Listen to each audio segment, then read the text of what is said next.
Okay, folks, just a quick little video to add to the write-up for today's item. Today we are looking at the Urban Worm Bag from the Urban Worm Company. I've had this now for about a month. I've been really impressed with it. And it's a Corda, like a ripstop nylon.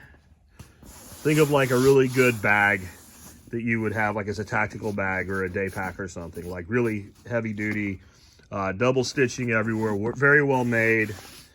Double stitching along this here, which is the slots that actually hold to the frame, which is where it's going to bear most of the weight. So that's really important. Overall, I like this because there's zero ground contact. And what that does is it makes it less likely to be invaded by ants. I also have it kept in here. And there are some natural ant things that I can do if I start seeing ants around the area at all around the base. People say to set it in water. That's a pretty big pile of water to keep maintained in a shop building. I really don't want to do that.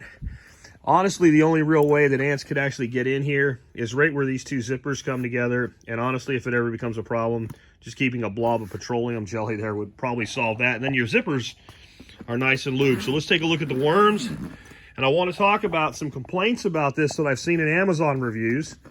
And I hate saying it this way, but I think some of them are because they're God's special little children. That they have problems. So you can see, I've got, you might think that's a lot of coffee grinds. It's actually a lot of biochar and coffee grinds mixed together. I've been adding biochar. Worms are doing well. They're definitely down in there. Here's some of our worms, our worm army. I'm a big believer in kind of keeping an eyeball on how much feed you're giving them. This whole, a pound of worms will eat a pound of food a day. Yeah, it doesn't always work that way, especially like right now. It's cooler out than typical. They're a little less active. Biochar definitely will help keep smell down, and then you end up with biochar impregnated worm castings when you harvest. Then you harvest by removing that little pouch there, and then there's a drawstring at the bottom, and that's all Velcroed and clipped around, so that's also fairly ant resistant, if not ant proof. But here's a couple things that I think lead people to become frustrated with this.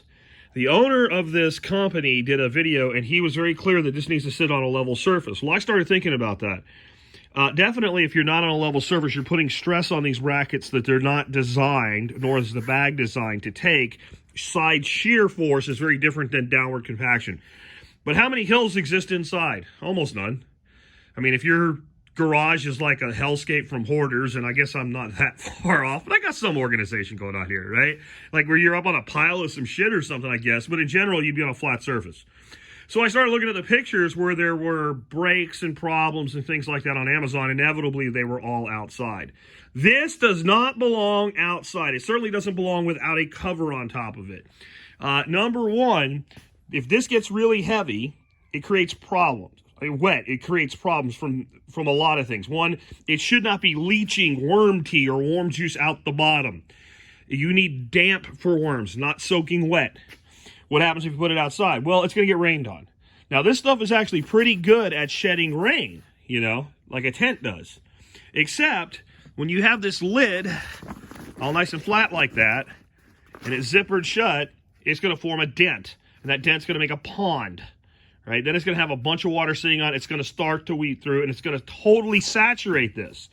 If it's almost full and completely saturated, would you rather carry a 5-gallon bucket full of damp dirt or a 5-gallon bucket full of super wet dirt?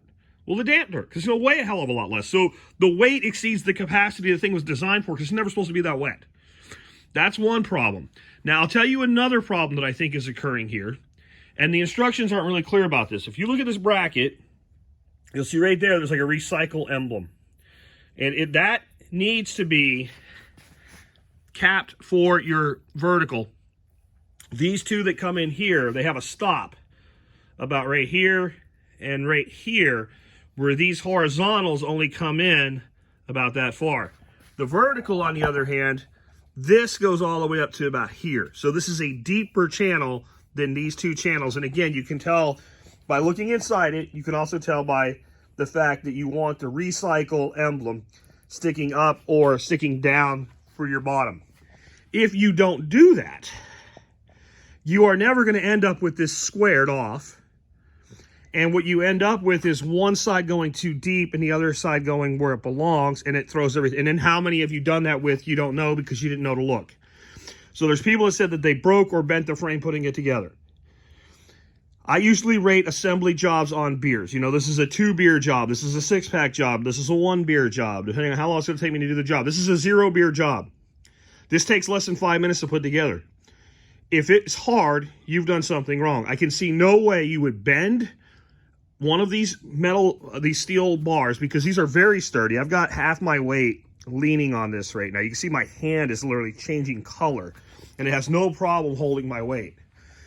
This is very heavy duty, like a nylon resin bracket. You have to have done something wrong to damage this. Either you've over-wetted it, which causes all kinds of problems. You can read the write-up on that. It also causes the weight problem. You put it outside on a hill, and you've put shearing force on it, right? That's another thing.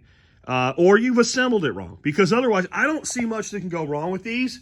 If you're like, I think I can build a better stand than that, you're welcome to buy just the bag. They will sell the bag, and it'll save you, I think, about $35 to just buy the bag. And I could see people who maybe wanted to build, like, let's say, a long rack system of these, maybe taking that approach, using, like, you know, metal conduit or something. I wouldn't use electrical conduit. I'd use kind of a heavier metal pipe.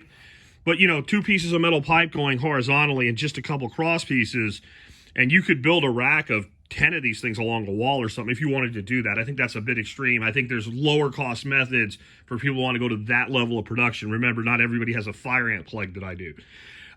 Personally, though, I think if you were going to build a rack for 1 or 2 of these, you're going to have a couple of them. There's no way you're going to build a rack as good for less money now because of the price of building materials and stuff like that. I mean, if you were going to use something like, I guess, 1-inch PVC, if it would fit through the sleeves, and I'm not sure that it would, but I think it would, then that would be really sturdy. But just your fittings, these 3-way fittings, would be extremely expensive compared to the roughly $30 for the whole thing. So PVC's gotten expensive. I've seen people build them out of 2x4 and stuff like that. Again, everything's so expensive with building. I think this is kind of the, you know, steel is the modern lightweight, 3 times as strong for its weight, 10 times as strong for its weight, whatever, way to go. I think this is the way to go, but if you want to buy the bag alone, you can. For more information on this, you can read my write-up. It's quite extensive. I go through all of the issues that I think people have created for themselves. But worms, for me, are something, because of the ant problem that I have here with conventional worm farms, I have not had for the last 10 years. And it was an open end of my loop. I'm glad that I finally closed. I am probably going to get a second one of these and have 2 going at any one time. And my primary reason for that is to have enough worms to be able to harvest worms themselves at significant times of year toward my Johnson Sioux-like compost system. Because once those systems are done, you're supposed to drop about 2 pounds of worms into one of those systems. My systems are smaller than the real Johnson Sioux, so I'd say a half pound to a pound. I'm not willing to buy worms for that price, but if I can make my own and they're free, yeah, they'll get killed by the ants eventually in those mounds, but they'll do a lot of good work first. Anyway, guys, check this thing out again. The Urban Worm Bag Farm. And really, when you go check this out on Amazon, up at where the pictures are for it, where you see the different views and how everything works, there's a couple videos there from the company. The second longer one is actually the owner and inventor. And watch that video, because I just got the kind of feeling like this is the kind of guy I want to do business with. Talk to you guys later.